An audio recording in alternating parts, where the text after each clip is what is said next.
Los Angeles की एक सामान्य रात अचानक डरावनी बन जाती है। शहर में सब कुछ अपने रोजमर्रा के हाल में चल रहा होता है। तभी पुलिस जासूस मार्क कॉर्ली अपने बेटे ट्रेंट को जेल से बाहर निकालता है। दोनों के रिश्ते पहले से ही तनावपूर्ण हैं, लेकिन उन्हें अंदाजा भी नहीं होता कि कुछ ही पलों में पूरी दुनिया बदलने वाली है। अचानक आसमान से नीली रोशनी फैलने लगती है। जो भी उस रोशनी की ओर देखता है वो बिना किसी चेतावनी के हवा में उठ जाता है और विशाल अंतरिक्ष यानों में खिंच जाता है। पूरा लॉस एंजल्स अराजकता में डूब जाता है। सड़कें खाली हो जाती हैं, इमारतें चीखों से गूंज उठती हैं। मार्क हालात को संभालने की कोशिश करता है। वो कुछ बचे हुए लोगों को साथ लेकर शहर से निकलने का रास्ता खोजता है। ये समूह भूमिगत मेट्रो सुरंगों के सहारे भागने की योजना बनाता है। उनके साथ हैं मेट्रो ऑपरेटर ऑड्री, मार्क का बेटा ट्रेंट और एक रहस्यमय बेघर आदमी जिसे सब सार्ज कहते हैं। लेकिन ये सफर आसान नहीं होता। एक एक करके कई लोग या तो मारे जाते हैं या फिर नीली रोशनी में गायब हो जाते हैं। डर हर कदम पर उनका पीछा करता है। इस बीच एक चौंकाने वाली बात सामने आती है। सार्ज इस नीली रोशनी से प्रभावित नहीं होता क्योंकि वो अंधा है। किसी तरह ये छोटा सा समूह शहर से बाहर निकलने में सफल हो जाता है। वे समुद्र किनारे बने मरीना तक पहुंचते हैं, लेकिन तभी एक और तबाही होती है। शहर को परमाणु हमले से नष्ट कर दिया जाता है। सब कुछ राख में बदल जाता है। उन्हें लगता है कि अब वे बच गए हैं, लेकिन तभी आसमान से एक विशाल एलियन यान उतरता है। उसकी पकड़ से कोई नहीं बच पाता।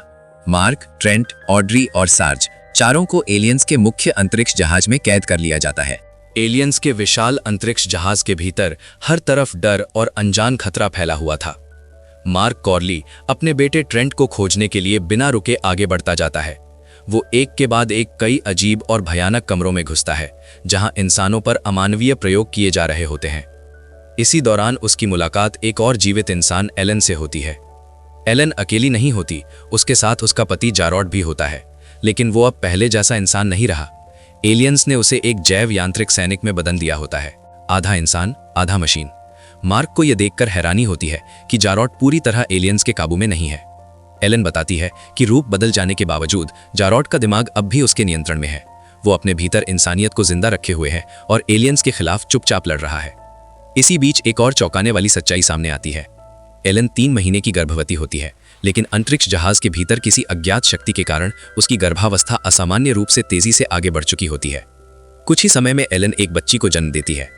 इस अजीब और भयावह माहौल में जन्मी वो नन्ही बच्ची उम्मीद की एक छोटी सी किरण बन जाती है। एलियंस के अंधेरे साम्राज्य में इंसानियत अब भी सांस ले रही होती है, लेकिन ये उम्मीद ज्यादा देर तक टिक नहीं पाती। बच्ची को जन्म देते समय एलन की हालत बिगड़ जाती है। एलियंस के अमानवीय माहौल और तेज गर्भावस्था का असर उस पर भारी पड़ता है। कुछ ही पलों में वो दम तोड़ देती है। जन्म के साथ ही जीवन का अंत, ये दृश्य सबको भीतर तक तोड़ देता है। एलन की मौत के बाद मार्क और जारॉड एक दूसरे का सहारा बन जाते हैं। दोनों जानते हैं कि अब पीछे हटने का कोई रास्ता नहीं है। वे एलियंस के इस विशाल जहाज को अंदर से ही खत्म करने की योजना बनाते हैं। जहाज के नियंत्रण तंत्र में छिपे एलियन विस्फोटकों को सक्रिय करने का फैसला किया जाता है। ये एक आत्मघाती मिशन होता है। जारॉड, जो अब आधा मशीन बन चुका होता है, आगे बढ़कर एलियन से भिड़ जाता है। तभी उसका सामना एलियंस के मुख्य नेता से होता है। दोनों के बीच भयानक लड़ाई होती है। आखिरकार जारॉड अपनी आखिरी ताकत झोंक देता है, लेकिन उसी संघर्ष में वो मारा जाता है। जारॉड की कुर्बानी बेकार नहीं जाती। मार्क को विस्फोटकों को सक्रिय करने का मौका मिल जाता है। जहाज के भीतर तबाही शुरू हो जाती है। हर तरफ आग, धुआं और चीखें फैल जाती हैं। इसी अफरा तफरी में मार्क ऑड्री को खोज निकालता है और उसे बचा लेता है। लेकिन जब वो अपने बेटे ट्रेंट तक पहुंचता है, तब बहुत देर हो चुकी होती है। ट्रेंट एलियंस के प्रयोगों का शिकार बन चुका होता है। मार्क की आंखों के सामने उसका बेटा हमेशा के लिए खो जाता है। उस पल मार्क टूट जाता है। एक पिता होने की हार और एक इंसान होने का दर्द सब एक साथ उस पर टूट पड़ता है। एलियन जहाज जल रहा होता है, लेकिन मार्क के भीतर उससे भी बड़ी आग जल चुकी होती है। मार्क को जो सच पता चलता है वो उसके लिए सबसे बड़ा सदमा होता है। उसका बेटा ट्रेंट मरा नहीं होता। एलियंस ने उसका दिमाग निकाल लिया होता है और उसे एक दूसरे जैव यांत्रिक एलियन शरीर में डाल दिया गया होता है। ट्रेंट अब इंसान नहीं रहा, बल्कि एक ऐसी मशीन बन चुका होता है जिसमें इंसानी यादें कैद हैं। मार्क भीतर ही भीतर टूट जाता है। जिस बेटे को बचाने के लिए वो इतनी दूर आया था, वही अब उसके सामने एक अजनबी रूप में खड़ा होता है। पिता और बेटे के बीच अब केवल दर्द और मजबूरी रह जाती है। इसी दौरान सार्ज बच्ची की रक्षा करता है। एक एलियन उस मासूम बच्ची को मारने की कोशिश करता है, लेकिन सार्ज पूरी ताकत से उसका सामना करता है। इस संघर्ष में वो बुरी तरह घायल हो जाता है। उसका शरीर जवाब देने लगता है, लेकिन उसकी आंखों में अब भी हिम्मत और इंसानियत बाकी होती है। उधर घायल और मौत के करीब पहुंचा जारॉड अपनी आखिरी सांसों में एक बड़ा फैसला करता है। वो जहाज के अंतिम नियंत्रण तंत्र तक पहुंचता है और उसे पूरी तरह नष्ट कर देता है। विस्फोट इतना जबरदस्त होता है कि पूरा एलियन जहाज संतुलन खो देता है। अंतरिक्षयान आग का गोला बनकर धरती की ओर गिरने लगता है। आसमान चीरता हुआ वो जहाज एक दूर दराज इलाके में जा गिरता है, लाओस के ग्रामीण क्षेत्र में। चारों तरफ तबाही फैल जाती है, जंगल जल उठते हैं, जमीन कांप उठती है। मार्क, ऑड्री, सार्ज और वो नन्ही बच्ची किसी तरह टूटते हुए एलियन जहाज से बाहर निकलने में सफल हो जाते हैं। उन्हें लगता है कि अब सब खत्म हो गया है, लेकिन पीछे मुड़कर देखने पर वे हैरान रह जाते हैं। बुरी तरह तबाह होने के बावजूद वो एलियन जहाज अपने आप को फिर से जोड़ने लगता है, जैसे वो जिंदा हो। भागते हुए कदमों के बीच सार्ज की हालत बिगड़ती जाती है। बच्ची को बचाते समय लगे जख्म अब जानलेवा साबित होते हैं। कुछ ही दूरी पर पहुंचकर सार्ज जमीन पर बैठ जाता है। उसकी सांसें धीमी पड़ने लगती हैं। सार्ज आखिरी बार उस बच्ची की ओर देखता है। उसकी आंखों में सुकून होता है, जैसे उसका काम पूरा हो गया हो। थोड़ी ही देर में वो हमेशा के लिए शांत हो जाता है। अंधा होने के बावजूद वो सबसे साफ देख पाया था कि इंसानियत क्या होती है। मार्क और ऑड्री उसे वहीं छोड़ने पर मजबूर होते हैं। दर्द के साथ आगे बढ़ना ही अब उनकी मजबूरी होती है। कुछ दूर जाने पर उनकी मुलाकात दो नए लोगों से होती है, सुआ और उसकी बहन कन्या। वे किसी आम समूह से नहीं होते, वे एक ड्रग गिरोह से जुड़े होते हैं, लेकिन हालात ने उन्हें भी हथियार उठाने पर मजबूर कर दिया होता है। सुआ और कन्या दोनों ही एलियंस के खिलाफ लड़ रहे होते हैं। इतना ही नहीं, वे उन स्थानीय भटके हुए पूर्व पुलिसकर्मियों से भी जूझ रहे होते हैं, जो अब डाकुओं की तरह इलाके में आतंक फैला रहे होते हैं। ये इलाका अब युद्ध भूमि बन चुका होता है। इंसान बनाम एलियन और इंसान बनाम इंसान, हर तरफ मौत मंडरा रही होती है। घने जंगल के भीतर आगे बढ़ते हुए ये समूह एक अजीब सच्चाई से रूबरू होता है। मार्क की गोद में मौजूद वो नन्ही बच्ची अब वैसी नहीं रहती जैसी वे सोच रहे थे। कुछ ही घंटों में उसका शरीर असामान्य रूप से तेजी से बढ़ने लगता है। जो बच्ची सुबह एक नवजात थी, वो दिन ढलते ढलते 3 साल की बच्ची जैसी दिखने लगती है। ये दृश्य सबको चौंका देता है। मार्क समझ जाता है कि ये कोई सामान्य बच्चा नहीं है। एलियंस के जहाज पर हुआ उसका जन्म और वहां की अजीब ऊर्जा सब मिलकर उसे कुछ अलग बना चुके हैं। ये बच्ची अब सिर्फ जिंदगी की निशानी नहीं, बल्कि शायद भविष्य की चाबी है। जंगल के रास्तों से होते हुए सुआ और कन्या उन्हें एक गुप्त जगह पर ले जाते हैं। पुराने खंडहरों के बीच छिपा हुआ ये इलाका इंसानों के प्रतिरोध समूह का ठिकाना होता है। बाहर से ये सिर्फ उजड़ी हुई इमारतें लगती हैं, लेकिन अंदर हथियार, दवाइयां और जिंदा रहने की तैयारियां चल रही होती हैं। यही जगह उनका ड्रग प्रोसेसिंग केंद्र भी होती है, जिससे वे संसाधन जुटाते हैं।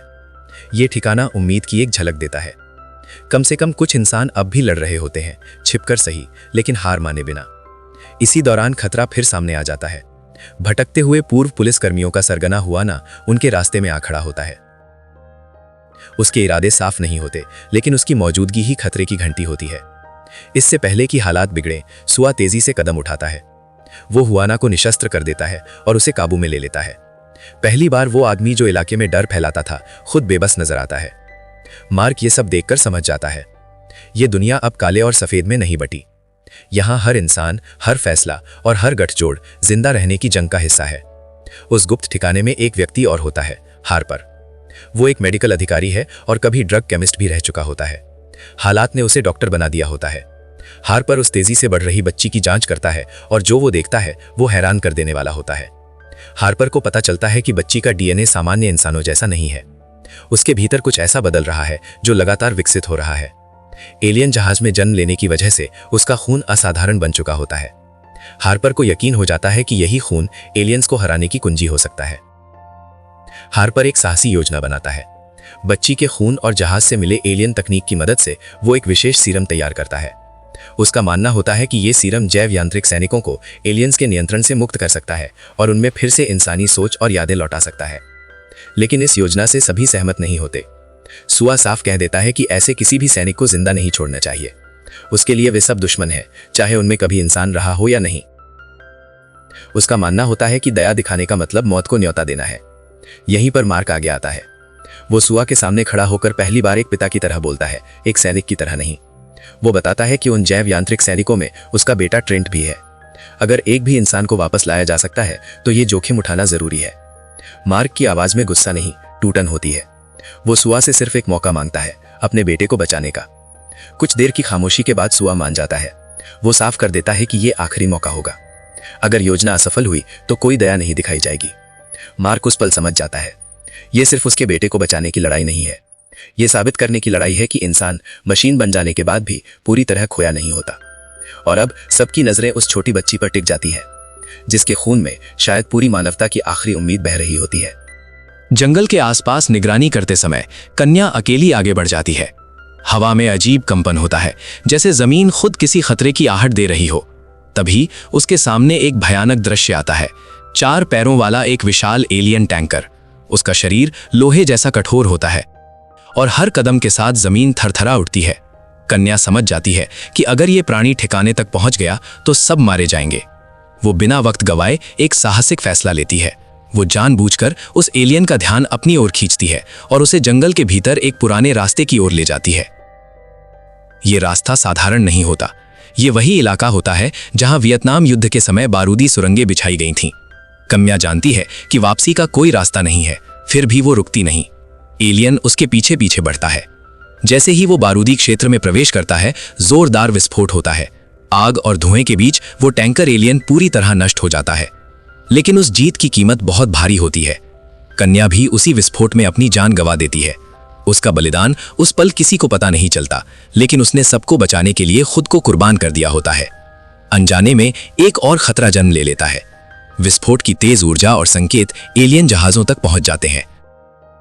उन्हें अब यकीन हो जाता है कि वो खास इंसानी बच्ची यहीं कहीं छिपी हुई है। आसमान में हलचल शुरू हो जाती है। एक के बाद एक एलियन जहाज उस दिशा में बढ़ने लगते हैं। वे सब उसी मानव ठिकाने की ओर आ रहे होते हैं जहां आखिरी उम्मीद पल रही होती है। मानव अड्डे पर सन्नाटा छा जाता है। दूर से आती गूंज बता रही होती है कि अब छिपने का खेल खत्म होने वाला है। इसके बाद जो होता है वो खुली जंग होती है। एलियन जहाज मानव ठिकाने पर टूट पड़ते हैं। चारों तरफ गोलियां, विस्फोट और चीखें गूंजने लगती हैं। इंसानी प्रतिरोध के कई सदस्य इस लड़ाई में मारे जाते हैं। इन्हीं में हार्पर भी होता है। मरते समय भी उसका चेहरा शांत रहता है, जैसे उसे भरोसा हो कि उसका काम अधूरा नहीं जाएगा। हार्पर की मौत मार्क को और मजबूत कर देती है।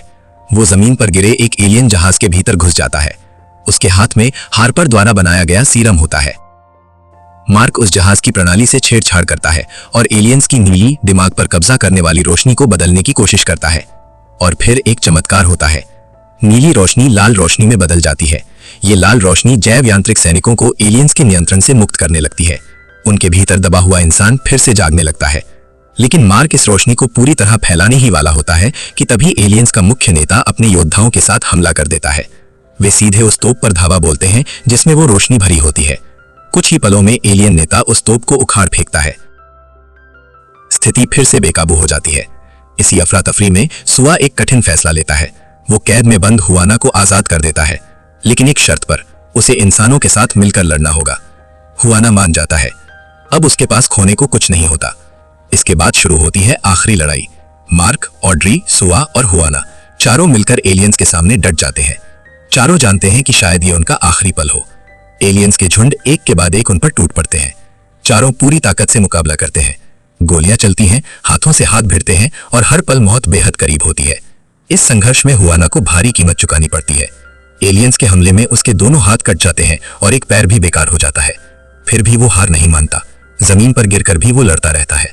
चारों किसी तरह एलियंस की लहरों को रोक लेते हैं, लेकिन सब जानते हैं ये सिर्फ शुरुआत थी।